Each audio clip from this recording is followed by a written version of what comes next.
ನಮಸ್ಕಾರ. ರೇಖಾಗಣಿತದ ಅದ್ಭುತ ಲೋಕಕ್ಕೆ ನಿಮಗೆ ಸ್ವಾಗತ. ಇಂದು ನಾವು ರೇಖೆಗಳು ಮತ್ತು ಅವುಗಳ ವಿಧಗಳ ಬಗ್ಗೆ ಕಲಿಯೋಣ. ಒಂದು ರೇಖೆಯು ಎರಡೂ ದಿಕ್ಕುಗಳಲ್ಲಿ ಅಂತ್ಯವಿಲ್ಲದೆ ವಿಸ್ತರಿಸುವ ಬಿಂದುಗಳ ಗುಂಪಾಗಿದೆ. ಇದಕ್ಕೆ ಯಾವುದೇ ಅಂತ್ಯಬಿಂದುಗಳಿಲ್ಲ. ರೇಖಾಗಣಿತದಲ್ಲಿ ರೇಖೆಗಳನ್ನು ಹೆಸರಿಸಲು ನಾವು ಸಂಕೇತಗಳನ್ನು ಬಳಸುತ್ತೇವೆ. ಉದಾಹರಣೆಗೆ, ಎ ಮತ್ತು ಬಿ ಬಿಂದುಗಳ ಮೂಲಕ ಹಾದುಹೋಗುವ ರೇಖೆಯನ್ನು ರೇಖೆ ಎಬಿ ಎಂದು ಬರೆಯುತ್ತೇವೆ. ನಮ್ಮ ನಿಜ ಜೀವನದಲ್ಲಿ ಹೆದ್ದಾರಿಗಳು ರೇಖೆಗೆ ಉತ್ತಮ ಉದಾಹರಣೆಯಾಗಿದೆ.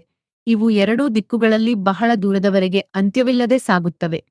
ಎರಡು ರೇಖೆಗಳು ಒಂದು ನಿರ್ದಿಷ್ಟ ಬಿಂದುವಿನಲ್ಲಿ ಪರಸ್ಪರ ಸಂಧಿಸಿದರೆ ಅವುಗಳನ್ನು ಛೇದಿಸುವ ರೇಖೆಗಳು ಎಂದು ಕರೆಯಲಾಗುತ್ತದೆ.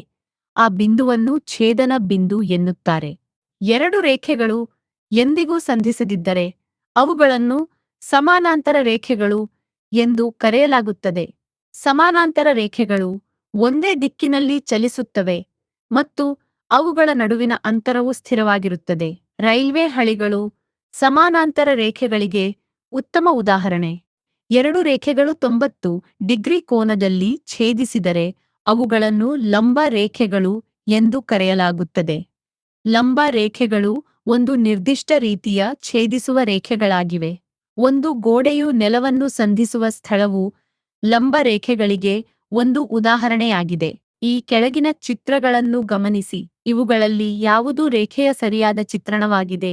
ಸರಿಯಾದ ಉತ್ತರವೆಂದರೆ ಮೊದಲನೆಯ ಚಿತ್ರ, ಏಕೆಂದರೆ ರೇಖೆಯು ಎರಡು ದಿಕ್ಕುಗಳಲ್ಲಿ ಅಂತ್ಯವಿಲ್ಲದೆ ಹರಡಿಕೊಂಡಿರುತ್ತದೆ ಎಂದು ನಾವು ಈಗಾಗಲೇ ಕಲಿತಿದ್ದೇವೆ. ಯಾವ ರೇಖೆಗಳು ಎಂದಿಗೂ ಪರಸ್ಪರ ಸಂಧಿಸುವುದಿಲ್ಲ? ಹೌದು, ಸಮಾನಾಂತರ ರೇಖೆಗಳು ಎಂದಿಗೂ ಸಂಧಿಸುವುದಿಲ್ಲ, ಏಕೆಂದರೆ ಅವುಗಳ ನಡುವಿನ ಅಂತರವು ಯಾವಾಗಲೂ ಒಂದೇ ಆಗಿರುತ್ತದೆ ಮತ್ತು ಅವು ಒಂದೇ ದಿಕ್ಕಿನಲ್ಲಿ ಸಾಗುತ್ತವೆ.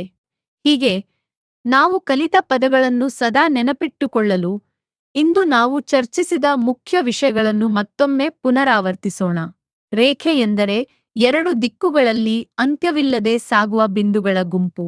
ಛೇದಿಸುವ ರೇಖೆಗಳು ಒಂದು ಬಿಂದುವಿನಲ್ಲಿ ಸಂಧಿಸುತ್ತವೆ. ಸಮಾನಾಂತರ ರೇಖೆಗಳು ಎಂದಿಗೂ ಸಂಧಿಸುವುದಿಲ್ಲ ಮತ್ತು ಲಂಬ ರೇಖೆಗಳು ನಿಖರವಾಗಿ 90 ಡಿಗ್ರಿ ಕೋನದಲ್ಲಿ ಸಂಧಿಸುತ್ತವೆ. ಈ ವಿಷಯಗಳನ್ನು ನೆನಪಿಡಿ. ಇವು ಮುಂದೆ ನಿಮಗೆ ತುಂಬಾ ಸಹಕಾರಿಯಾಗಲಿವೆ.